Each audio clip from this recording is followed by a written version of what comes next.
Daniel Bisbal, que trabajó en Texas Instruments años después, o sea que Sí, claro, y era el comienzo,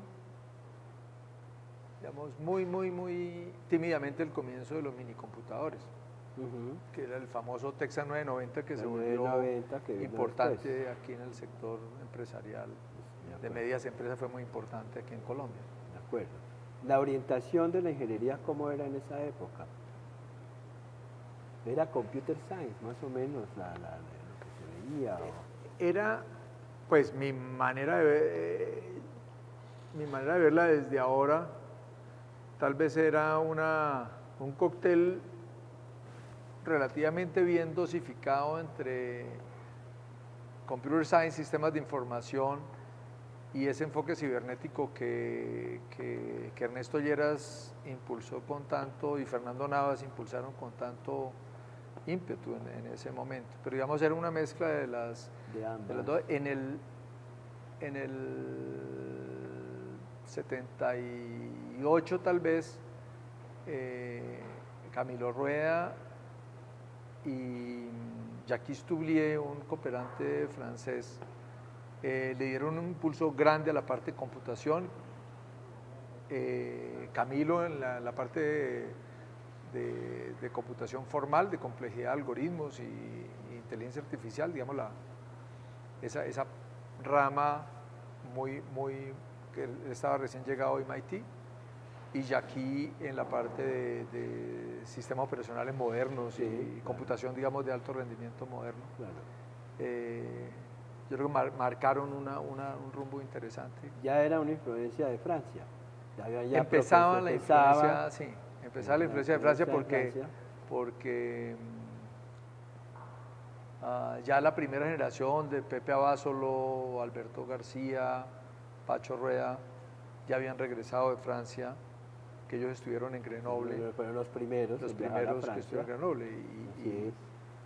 Y ya, entonces, yo alcancé a tener cursos con Pepe, que fue profesor mío, y con Alberto García regresados de Francia. Sí, okay. Eso hizo también que tú tuvieras esa orientación hacia Francia, porque después viene un posgrado.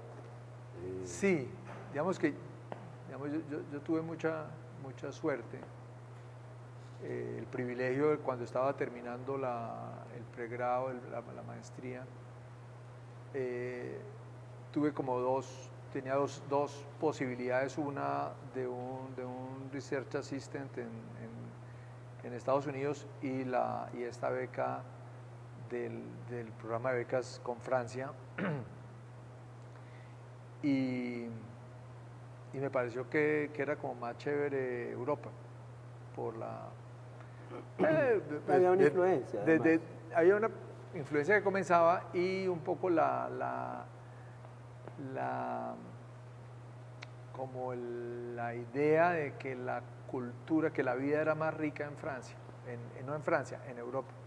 Yo no lograba rica en variedad, los lenguas, los países, claro, la cultura. Sí, tienes razón. Y entonces, basado en eso, tomé la decisión que otra vez marcó mi vida, claro, de irme para hacer el posgrado en Francia. El posgrado en Francia. En París. Y la computación en ese momento, ¿en qué estado estaba? Seguíamos todavía con estos mainframes, obviamente, porque estamos hablando del año 80. Sí, en el 79, 80, sí. En el laboratorio al cual yo aterricé en París, ya tenían los PDPs. PDPs de digital. Los PDPs de digital, los minis. Sí. Ya estábamos ahí claramente en la onda de minicomputadores. Claro. Y en esa tendencia que iba a durar unos años. Sí, que duró. Y que ya era importante, ya era claro que no era mainframes, claro, la onda. Y el mundo del Unix que comenzaba. Y sí, nosotros creo que fuimos de los primeros que instalamos el Unix en PDP. Allá. Ultrix se llamaba. Ultrix, sí, de acuerdo. Que marcó también una época muy impresionante. Muy duró mucho tiempo en ese auge. Bueno, la experiencia en Francia, digamos, fue grata, fue profunda en conocimiento, el idioma, todas estas cosas, cómo se vivieron. Como ya lo dije antes, marcó mi vida, entonces... Totalmente. Sí, muy enriquecedora, fácil al principio por supuesto no es. Claro, y sí, una gran variedad de cosas, una manera distinta de aproximarse a los asuntos académicos. El estilo de las universidades era muy distinto al de, el tipo al de acá. educación es distinto también, Sí, ¿no? Y no, ni mejor ni peor, sino distinto. Diferente. Y bueno, esa vida de laboratorio, de investigación, eso marcó bastante, digamos, de que yo quiero hacer esto en Colombia. Claro. Y que después vamos a hablar de esa conexión con Francia, con tus estudiantes y todo lo que has hecho.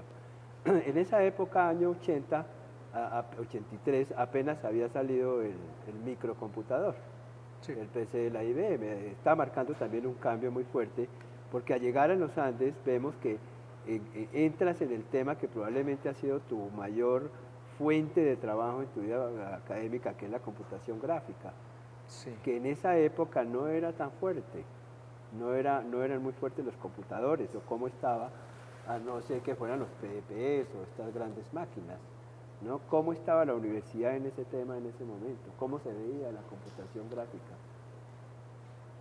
Bueno,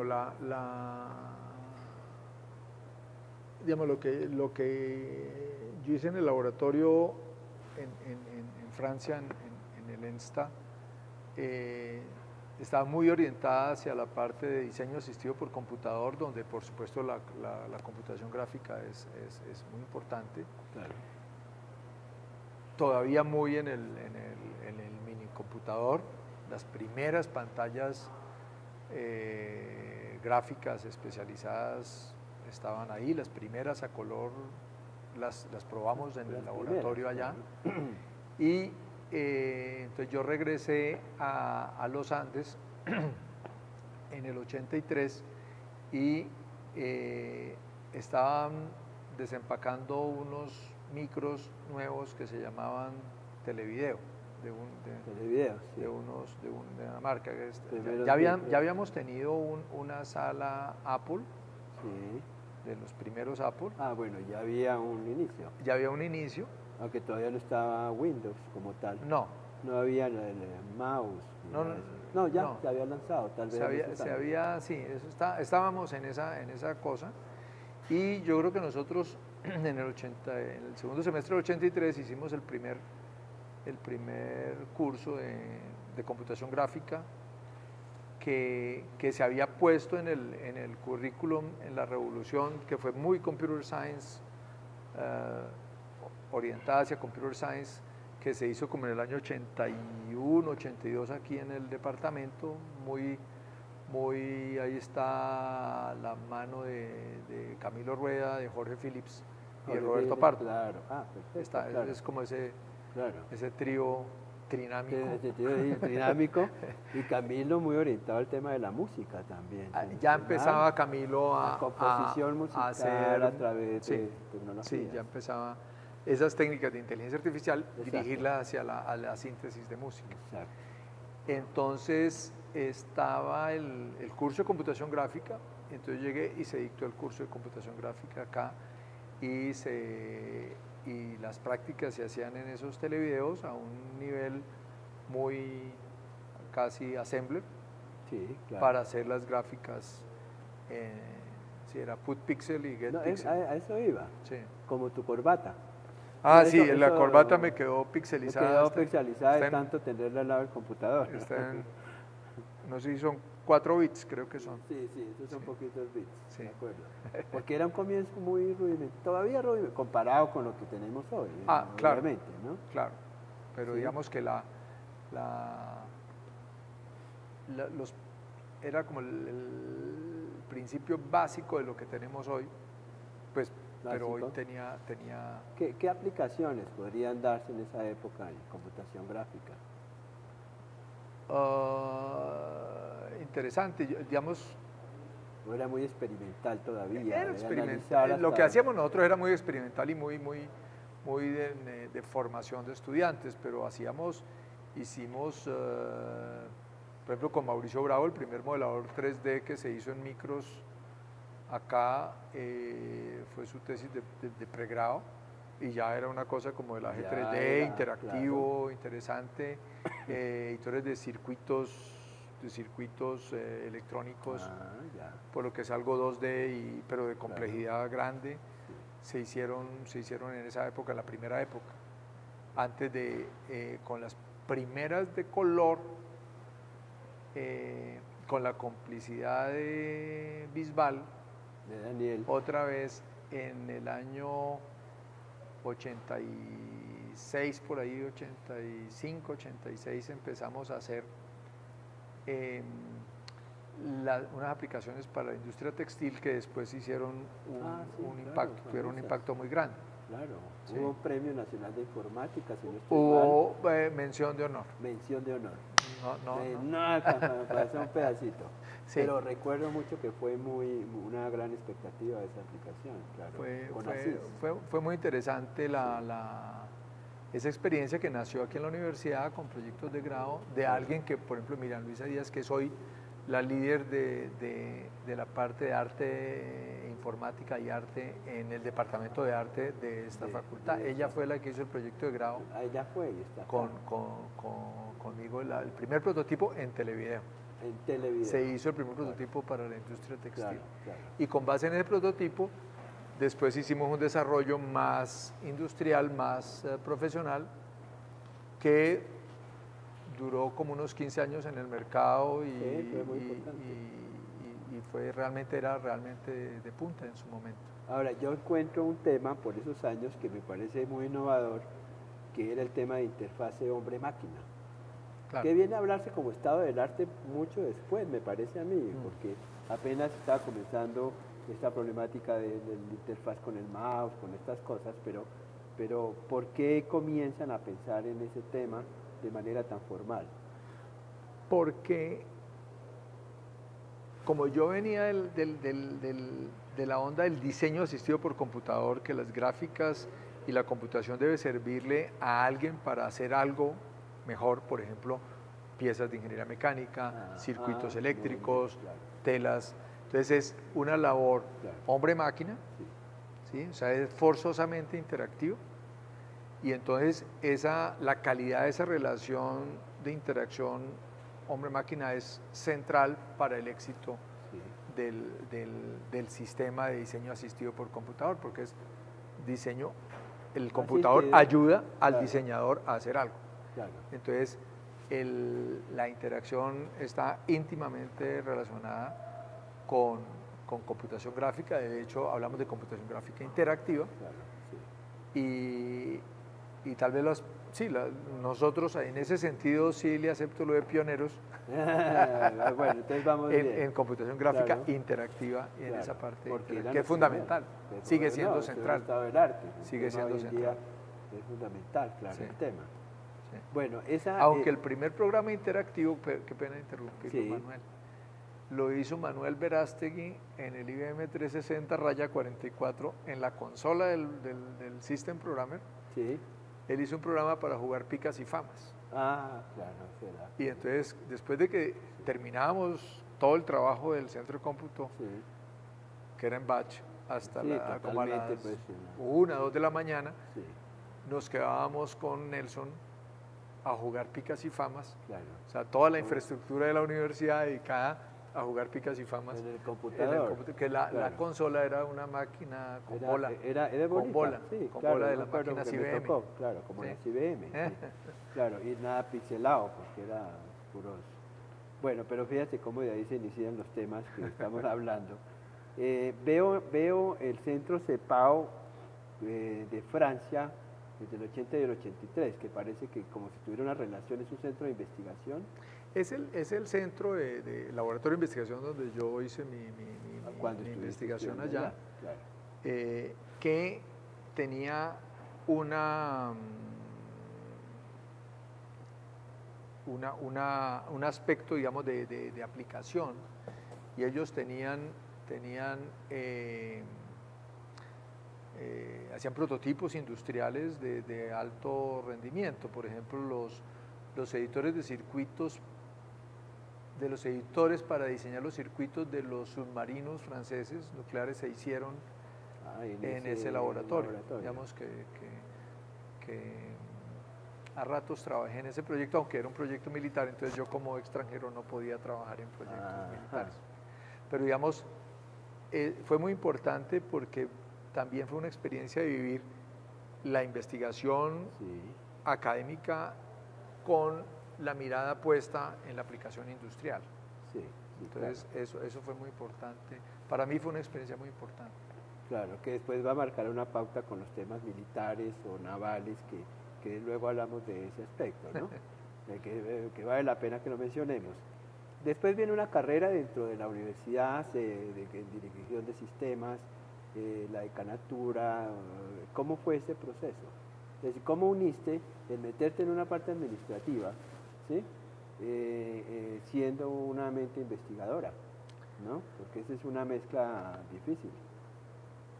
¿O conservaste? La respuesta oficial es que como la vida es dura... Sí, tocaba firmar papeles. No, yo creo que es una combinación, digamos, primero, yo creo que es un deber ser digamos, la Universidad de los Andes sigue en construcción, pero en esa fase estaba en pleno desarrollo, digamos, no sabíamos que era una universidad, estábamos empezando a hablar de grupos de investigación, de laboratorios de investigación, de profesores de profesión profesor, de investigadores profesionales,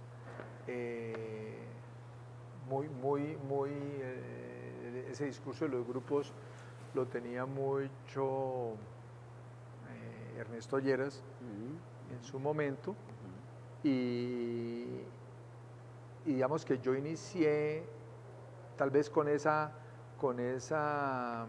idea de construir acá un laboratorio de investigación con producción académica y aplicación e impacto en el sector empresarial, y armamos con varios profesores el grupo que se llamó DEFAC, Diseño y Fabricación Asistido por Computador. No era muy original como nombre, pero fue el grupo que armamos, que fue muy importante para la consolidación de ese concepto de grupos, lo de manejar proyectos complejos de investigación con cooperación internacional, etcétera.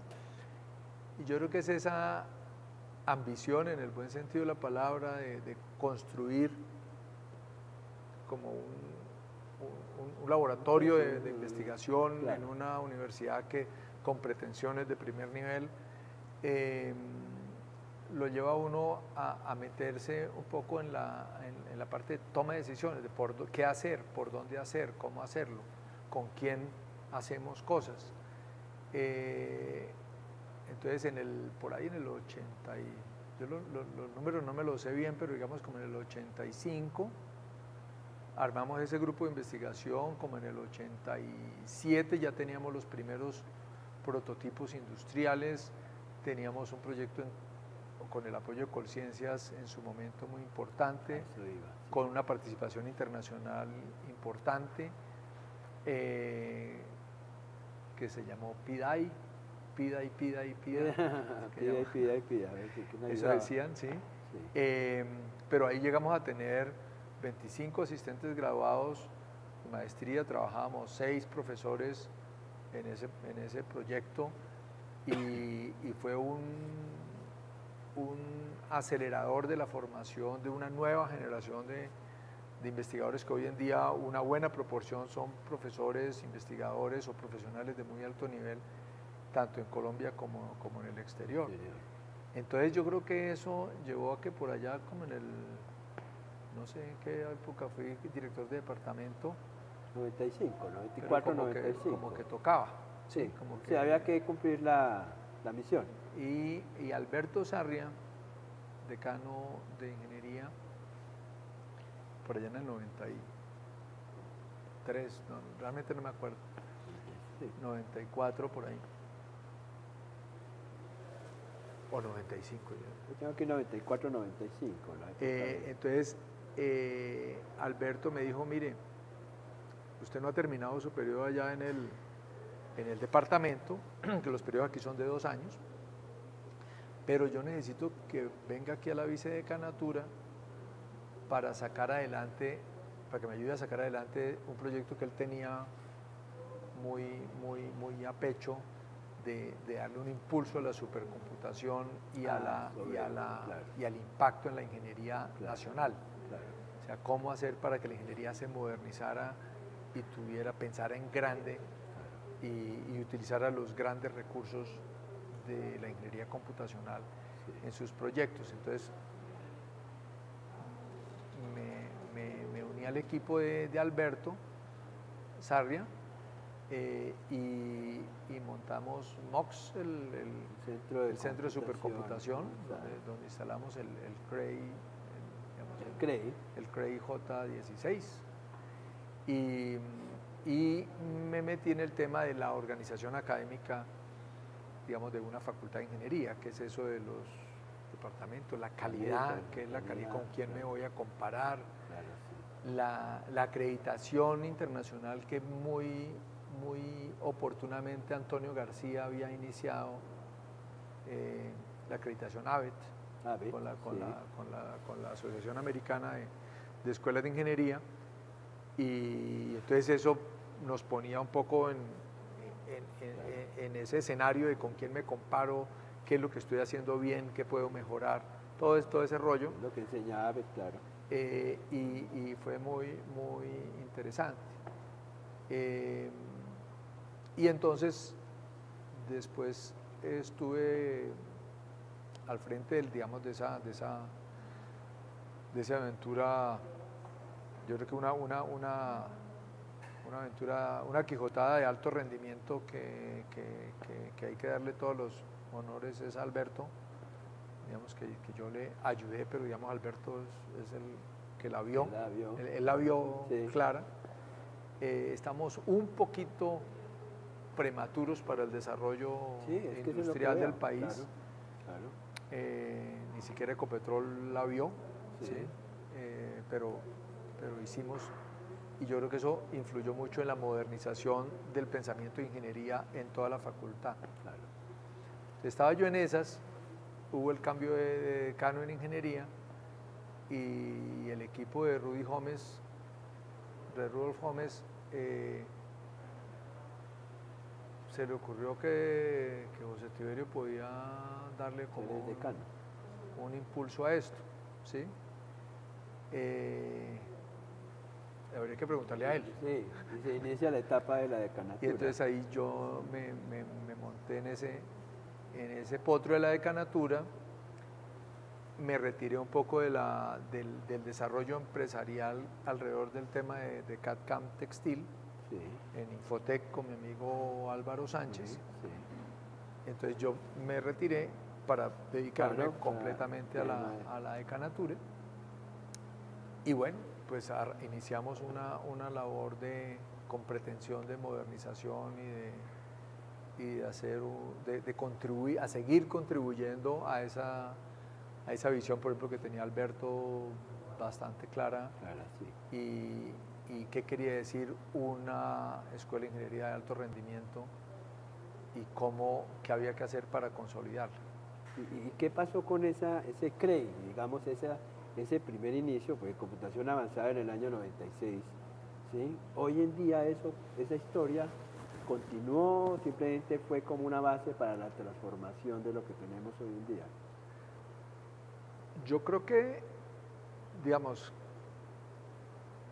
pues ya es una opinión pues muy personal, ¿no? Yo creo que se generó un impacto en una generación de ingenieros que no reducían, porque un poco de las fantasmas que nos amenazaban era que como los computadores eran pequeños,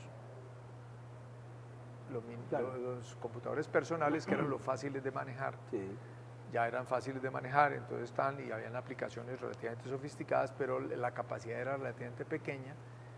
Entonces los ingenieros reducían la complejidad de los problemas para poder analizarlos en computadores que ellos pudieran controlar. Claro.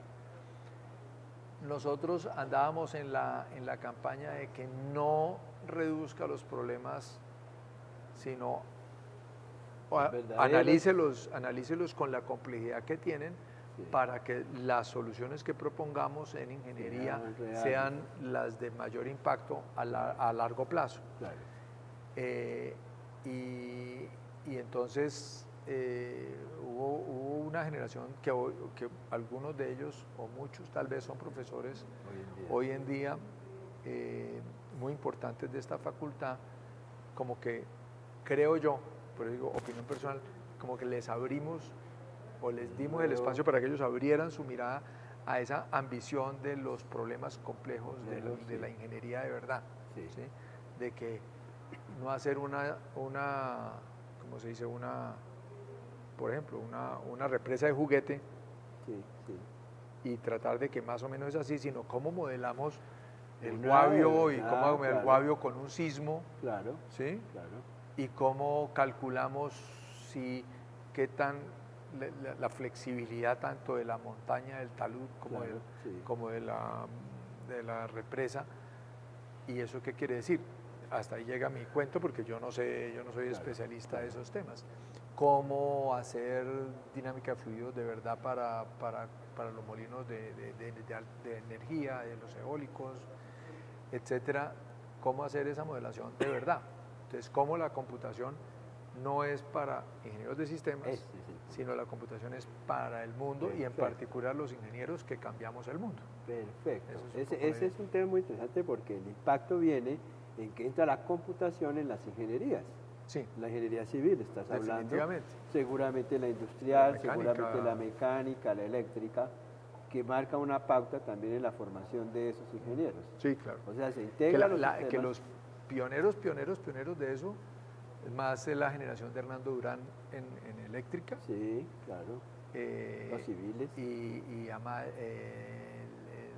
¿Cómo se llama? Carlos Amaya.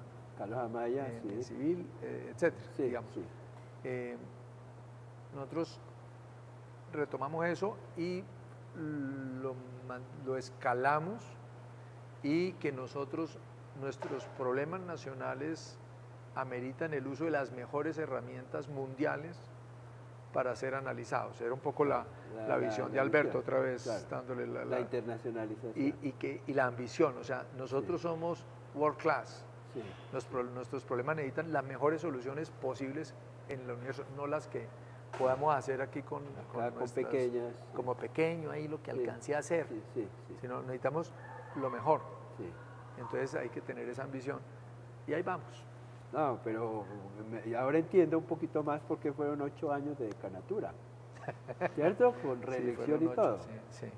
Asistí a la despedida. Estabas triste ese día.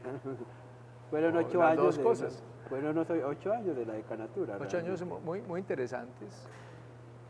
Sobre todo las 2/3 partes finales. La primera es entender en qué problema está usted metido. Claro, sí. No, pero yo creo que es un periodo de construcción extraordinario, claro, de cambiar, no cambiar, sino más bien acompañar el cambio de perfil de la facultad, de pasar de la generación de los pioneros a los profesores, investigadores de profesión, profesor, o sea, claro, los que quieren ser, esa es su vida, y que son profesionales, claro, que viven del sueldo. Que viven, claro, sí. Y entonces le quieren resolver los problemas del mundo. Estamos cambiando el mundo. Entonces, el pasar de 10, 15 doctores a 80, el qué hay que hacer para que esos números cambien, cómo hacer esa formación más masiva, pues con todas las dificultades que hay, qué quiere decir ser internacional y qué quiere decir ese perfil de los ingenieros del siglo XXI. Claro. Entonces, tal vez la ingeniería ya no se podía aprender como nosotros la aprendimos, sino con otras características. Y tanto la parte curricular como el perfil de profesores, como por ejemplo las instalaciones físicas mismas, el espacio importa. Este edificio Mario Lacerna es fruto de esa reflexión, Sí.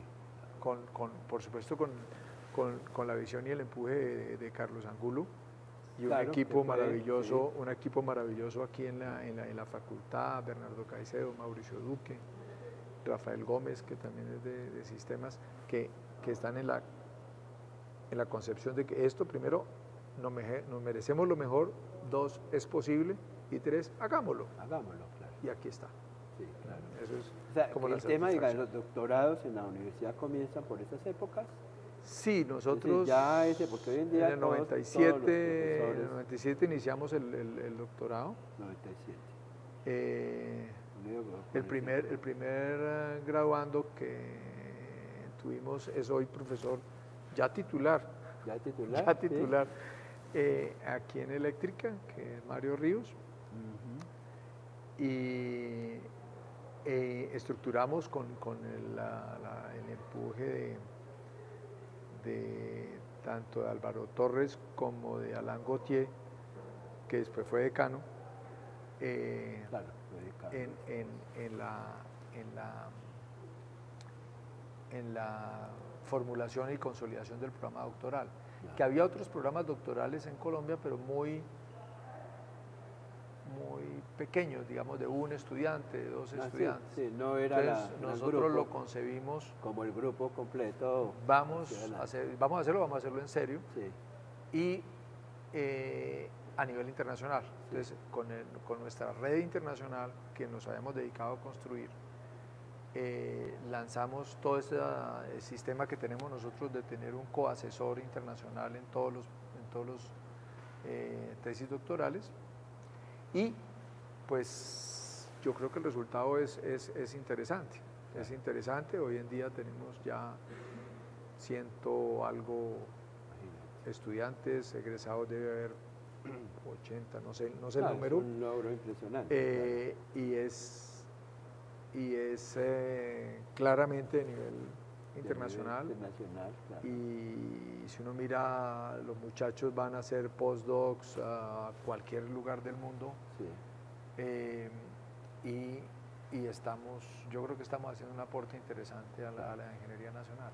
Uno de los temas que te identificamos, obviamente sin estar pegados al día a día tuyo, es esa cantidad de muchachos y estudiantes que mandaron a Francia, Grenoble, a hacer maestrías, a estudiar allá, que creo que todavía hay una relación muy fuerte con Francia, y eso es algo que tenemos en la mente. O sea, tú has sido un elemento fundamental para una comunidad de jóvenes estudiantes que hoy día ya serán doctores, relacionados con Francia, que hay un equipo de gente en Lyon, en Grenoble, en París. ¿Cómo es esa experiencia? Y esa ida a estos muchachos a estudiar allá. Pues, una vez más, si vamos a hacerlo, hagámoslo. Claro. Y aprendamos haciendo. Entonces, afortunadamente en ese pequeño laboratorio donde yo estuve,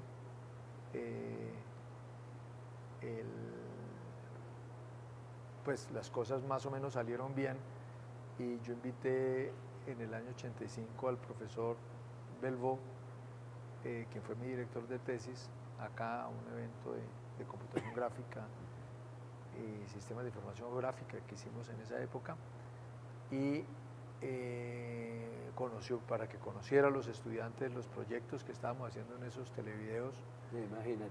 Y el tipo dijo: yo consigo recursos, mándeme 5. ¿Sí? Los primeros 5. Y entonces, sin becas del gobierno, sin esperar nada, yo tengo proyectos suficientes, esos tipos que usted tiene son los que yo estoy necesitando. Y entonces se fue Mauricio Bravo, Miriam Luisa Díaz, la artista, Sí. Constanza Pardo, que hoy en día ocupa un cargo muy importante en un instituto de investigación de geografía, computación en geografía, en París, y pues otros estudiantes, y después pues muchas circunstancias, pues las becas igual seguían existiendo, entonces todo el networking, estos proyectos internacionales también fueron muy importantes. Alain Gauthier también tenía muy buenas relaciones y muy activo allí, y yo creo que entre los dos pueden ser 40 muchachos que han hecho doctorado, muy grande, claro. y que son profesores o investigadores o ejecutivos o empresarios, sí. Tal vez la mitad aquí, la otra mitad en el mundo. ¿Sí? Ya, sí. Mauricio Bravo maneja toda América Latina de proyectos de desarrollo en SR, lo hace desde Buenos Aires. El otro, pues afortunadamente tenemos Juan David Dugan, es director de investigación y desarrollo en una empresa muy grande, la que hace los chips de las tarjetas de crédito y todas esas cosas. Sí. Él es el que dirige investigación y desarrollo en esa empresa. Y así sucesivamente. Entonces, tienen profesores en la Javeriana, en la Nacional, en la Antioquia, claro, en la del Norte, y chévere. Y otros pues, están allá en Francia también, otros en Europa. Están allá. Y sí, yo creo que es... Y entonces ellos mismos han desarrollado sus propias redes, y en otras disciplinas, por ejemplo, de la decanatura también, pues ese networking, por ejemplo, nuestro departamento de ingeniería química lo concebimos con, o sea, qué hacer para formar un grupo de profesores que puedan echarse un departamento de ingeniería química, claro, moderno, etcétera, etcétera. Con tecnología. Lo hicimos con un francés, Michel Roux, y que con Alain Gauthier lo contactamos, lo trajimos como profesor visitante aquí un año. El resultado, tenemos 8 profesores formados en diferentes excelentes escuelas de ingeniería química en Francia, otros en Estados Unidos y en Alemania, pero digamos que por ejemplo, Bernardo Caicedo está en un impacto muy grande en geotecnia y estas cosas. Entonces ya lo vemos en todas las disciplinas, y eso inició en computación, en informática en los 70s, con ese convenio grande que se hizo, que había 3 becas doctorales al año durante 10 años, y eso, claro, se podía planear, y claro, eso fue un impacto grande. Yo fui el último becario de ese programa. Sí. Y eso le cambió el perfil a esta facultad. Sí, totalmente. Luego viene, obviamente, después de la decanatura, vuelves al tema de la investigación, porque son muchos proyectos de grado, pero siempre ha habido una tendencia naturalmente hacia los temas de gráfica o la parte gráfica, la computación gráfica, todo esto que hemos hablado, pero hemos sentido siempre una intención de innovación y negocios. O sea, estas ferias que tú haces con los estudiantes, donde presentan sus proyectos y uno viene a visitarlos y le entregan su tarjeta de gerente de la compañía, ¿no? Que es también un acercamiento a la realidad, ¿no? De formar empresa. O sea, hay una orientación también en esto, no solamente quedándose en un tema puramente científico. Sí. Una pequeña corrección, yo nunca abandoné la investigación, claro. No, siempre en la decanatura, sí, muy bien, pues claro, es uno como mantenimiento. Claro, ¿sí? Claro. No porque está uno ocupado haciendo otras cosas. Es el ideal, o sea, sí, no parar el tema de investigación. Parar. Pero sí se debe, porque hay que firmar muchos papeles, ¿no?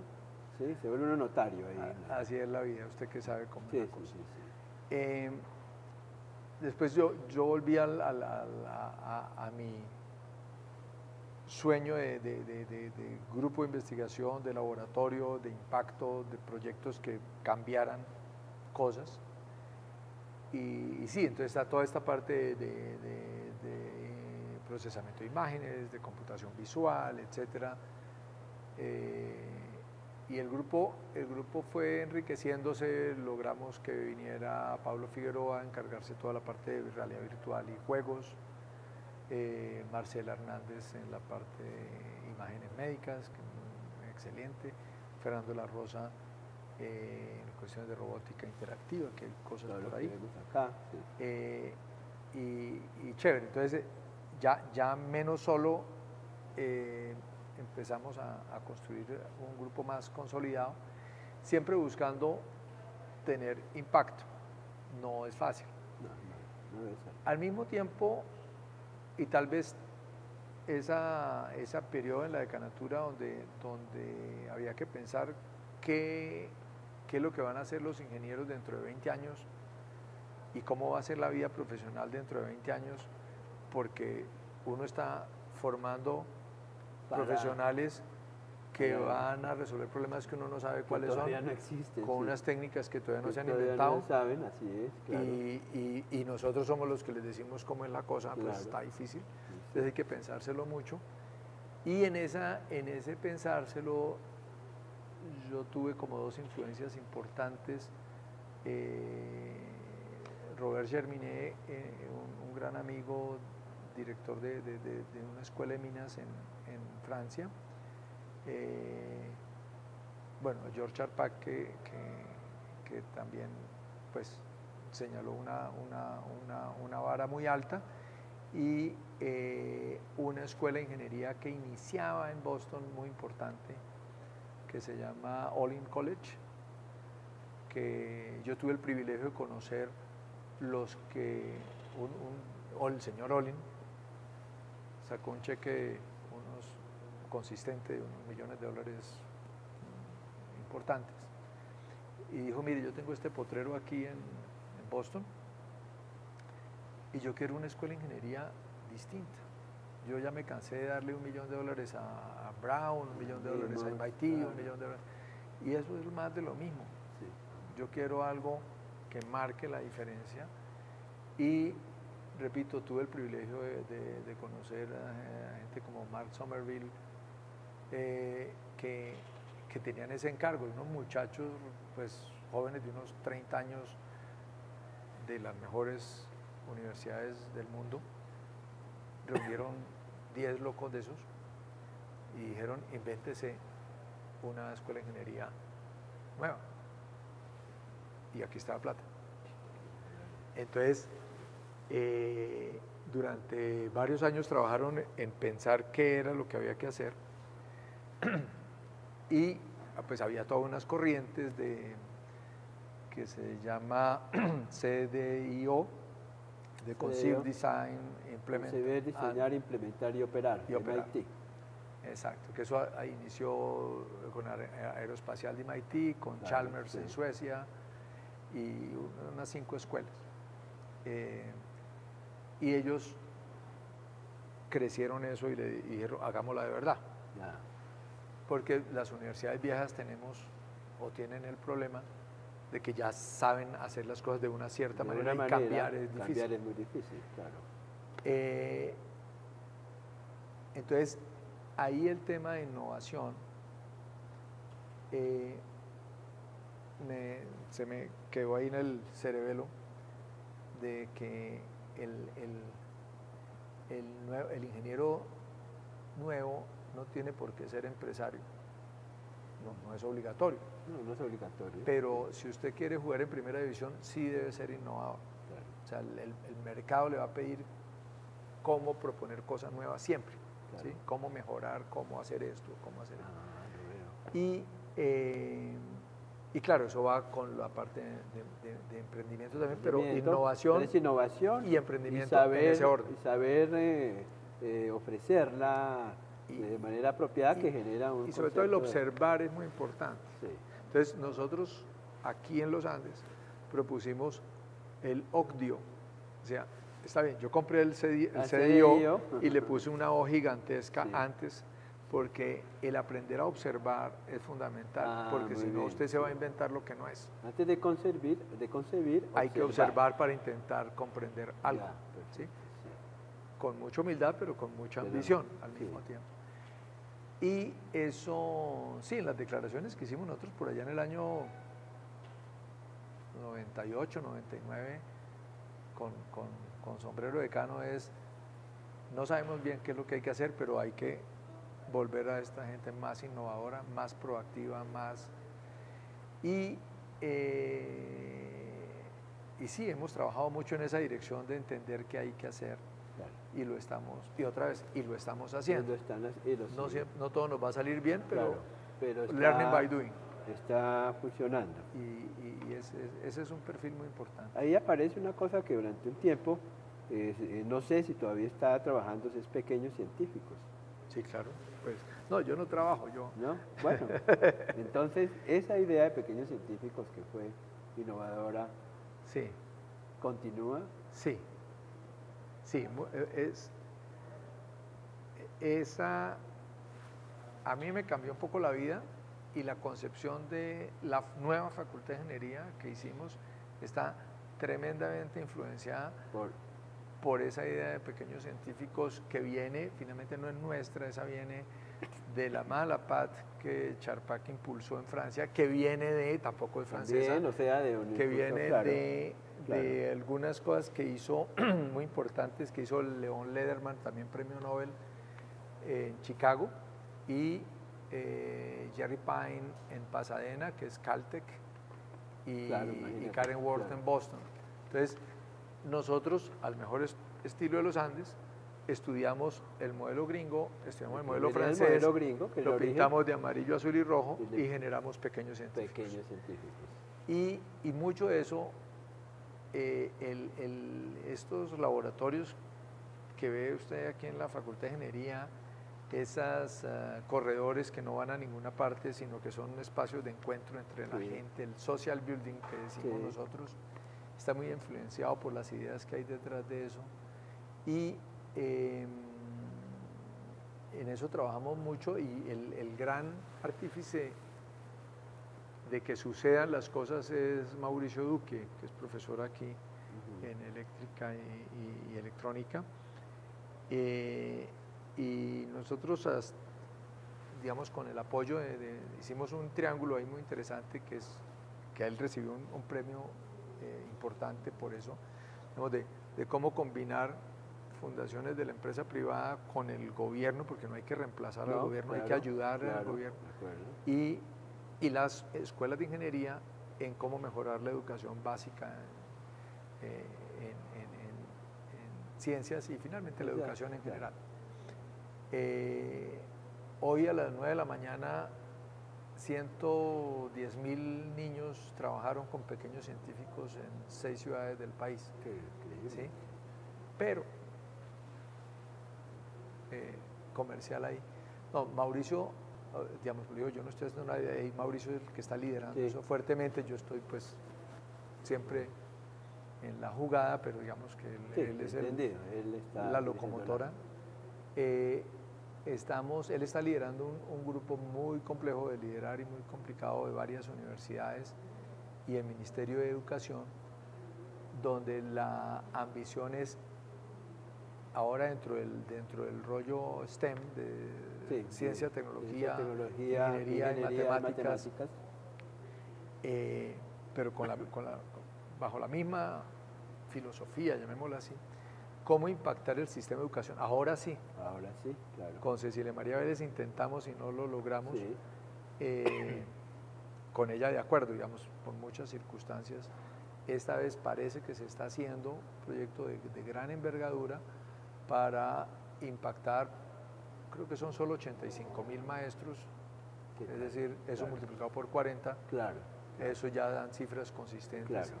Y podemos tener la ambición de que esa idea que sembramos en el año 2000 pueda tener un impacto real en el sistema de educación nacional. Y se ve, lo iba a mencionar, el gobierno de ahora creo que sí va a reconocer ese reverso hacia los niños, los colegios de la universidad.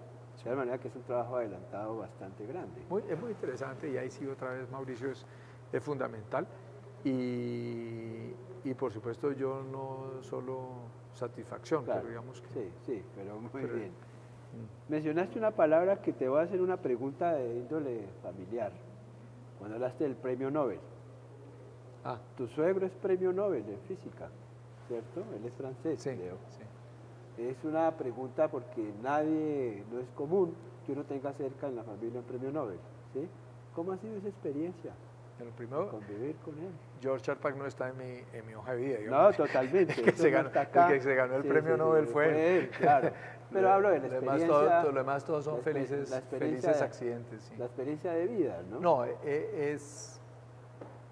sí, es un privilegio extraordinario, claro. Y yo creo que no cualquier premio Nobel. Yo creo que George Charpak no solamente pues es un tipo muy importante y muy premio Nobel y muy científico y muy CERN, etcétera, sino que además sí, como muchos de ellos, no todos, una personalidad y una capacidad de escuchar para intentar comprender, que es muy impresionante. Entonces, las conversaciones con él, de cualquier cosa, pero digamos que la visión y la ambición de mirar más allá de lo que los otros miran, sin arrogancia, sino simplemente con el interés de entender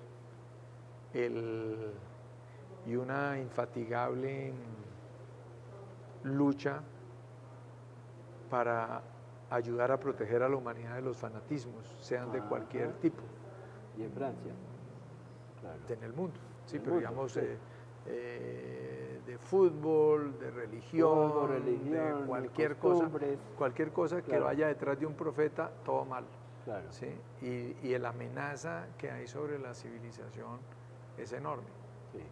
Porque finalmente pensamiento científico llevamos con optimismo 500 años, con ilusión tal vez 4.000, 3.000, sí. Pero ese es un poquito reforzado. Claro. Entonces 500. Claro. Y el género humano lleva algunos millones de evolución. Sí. Entonces, si fuera proporcional, en un momento de crisis, ¿qué va a primar?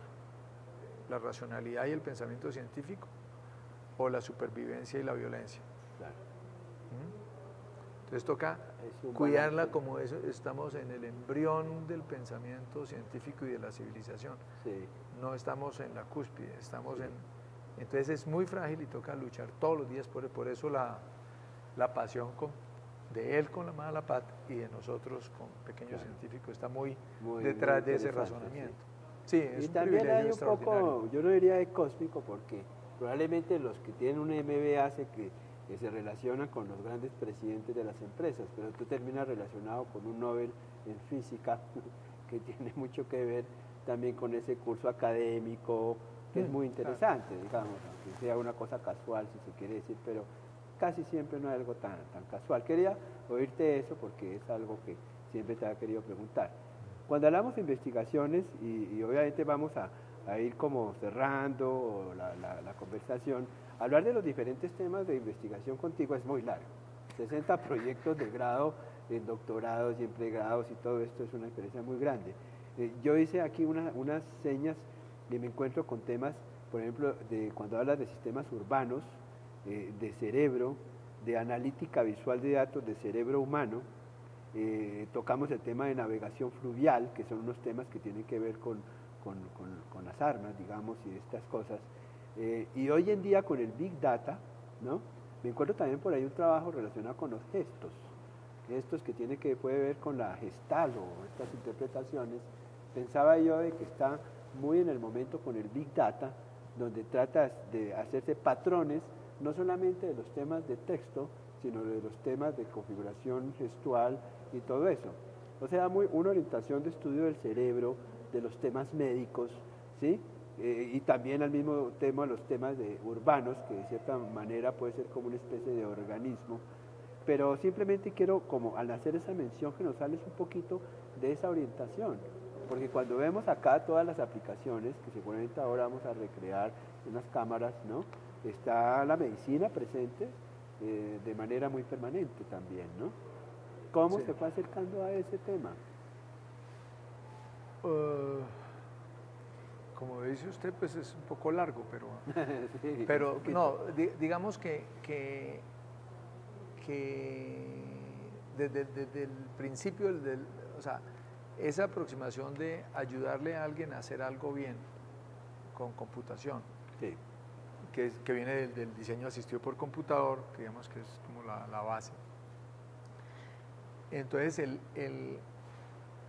digamos, todo esto que hemos logrado construir y que estamos tratando de consolidar, en mi manera caricatural de presentarlo, digamos, estamos dedicados a los últimos 2 metros en donde está el humano tomando decisiones, apoyado en un ambiente donde está su problemática interactiva.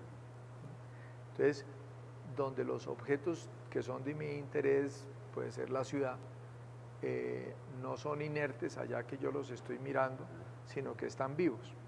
Entonces, yo le puedo preguntar al barrio, ¿y tú con respecto a los otros qué? ¿O qué está pasando? Le puedo preguntar cosas, le debería poder preguntar cosas. Y es más, el barrio o la casa o la ciudad debería poderme preguntar cosas a mí. Entonces, esa interacción se debe conservar, enriquecer y consentir, porque, por ejemplo, usted plantea un diálogo aquí para conversar y con sus inteligentes preguntas me provoca ciertos razonamientos que llevan a mis respuestas. Claro. ¿Sí? Eso es lo que debemos lograr, eso es lo que caracteriza al humano. ¿Sí? Entonces, esa conversación alrededor de un tema específico donde me anima a que yo, digamos, a que el humano que está ahí razone y analice, por eso lo de analítica visual. Sí, muy bien, ¿sí? Es claro. Para tomar decisiones, que es para lo que debe servir el humano. Claro. Y también que le ayude con la tecnología ahora a comunicarse de manera más contextualizada con otros colegas, con otros expertos. Digamos que estamos mirando aquí una problemática de ciudad, claro, los dos.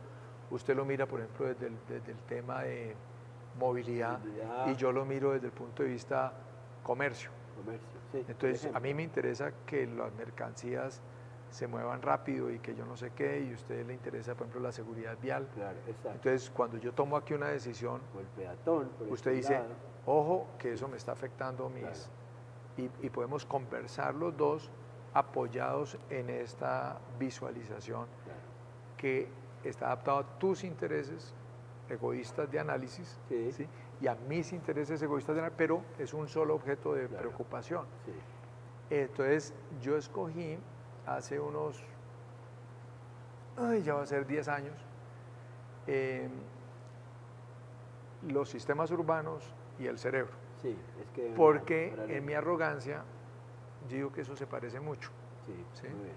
Porque son objetos complejos, muy conectados, con conexiones que evolucionan en el tiempo, donde si uno coge una ciudad, analiza, y si se demora mucho analizando, cuando llega con la solución ya es otra ciudad, entonces su solución, claro, no sirve. Claro. Y la manera como tiene para captar información es muy imperfecta. Eso es muy incompleto, siempre es muy incompleta, muy inexacta. Y existen varios puntos de vista, lo que decíamos, la infraestructura, movilidad, contaminación, humana, social, la parte humana, la social. Salud, pues y entonces muchos expertos, sí, que cada uno mira su punto de vista, pero dice, pero ciudad no tenemos sino una. Claro. Entonces, que las decisiones estén más conectadas. Entonces, un poco eso, cómo integro información, terminamos en lo de Big Data después, sí, y cómo integro herramientas de análisis, porque no todo es visual, sí, pero digamos, cosas de clustering, machine learning, estadística, forecasting, un montón de cosas. Conectividad por todos los lados. Pero al servicio del análisis y la comunicación entre expertos. Sí. En el cerebro es más o menos lo mismo. A uno le hace una resonancia magnética y le dicen, mire, 0.5 milímetros por 0, que es una maravilla, que ahorita lo vemos allá, Sí. en cubito de 0,5 milímetros de lado, yo le digo ahí, ¿qué pasa? Pero ¿cuántas neuronas hay ahí? Sí. Millones. Entonces es como coger las neuronas, pasarlas por una licuadora, Sí. y esa es la información que le dan, y con eso lo operan a usted. Sí. Sí. Con eso dicen qué es lo que hay que hacer con Sí, usted. impresionante, claro. Y usted tiene un solo cerebro. Claro.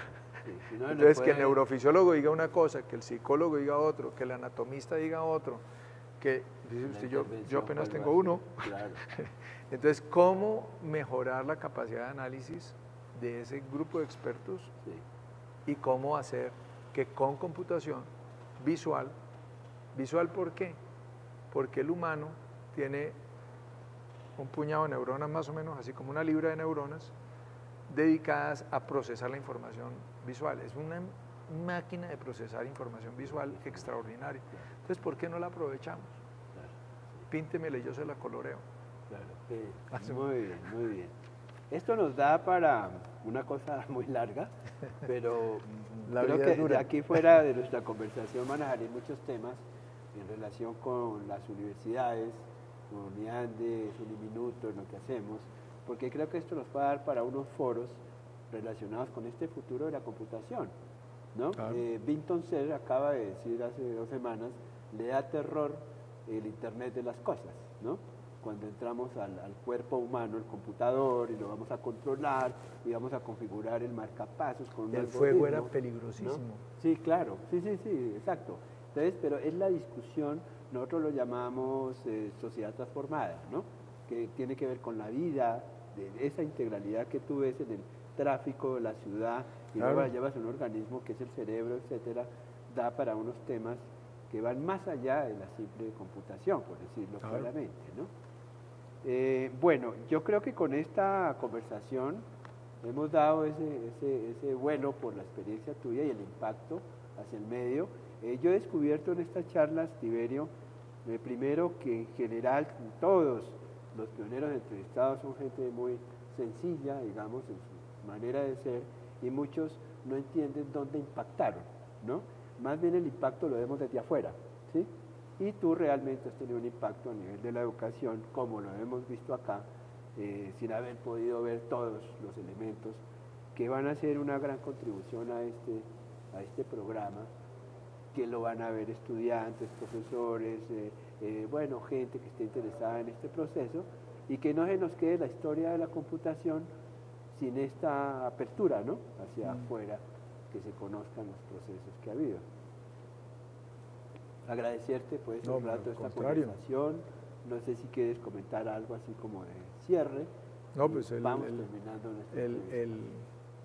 primero el felicitarlo por esa iniciativa, pues yo muy honrado que me siente aquí y es un muy buen entrevistador porque sí, efectivamente me pone a hablar de cosas que hace rato no pensaba yo hablar.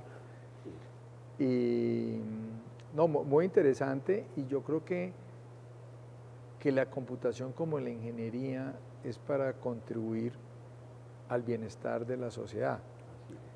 Entonces, la computación por su impacto en nuestra sociedad, la computación para tomar mejores decisiones, para tener mejores ciudades, la computación para tener mejores decisiones, mejor entrenamiento en las personas para que hagamos mejor las cosas. Siempre la persona en el centro y la computación al servicio del decision making, que es como lo importante, o tal vez de las cosas más importantes, para no meterme yo en problemas de discusión, del animal humano. Así es. Bueno, muy bien, Tiberio. Y gracias a nuestros amigos invisibles que nos prohíben mirarlos, los que están detrás de cámaras, que les damos los dos un aplauso, Por favor. porque ellos de manera silenciosa son los que logran que podamos tener esta conversación. No, excelente. Entonces, muchas gracias. Tiberio. Muy bien, muchas gracias. Y ahora sí nos podemos parar. ¡Ay!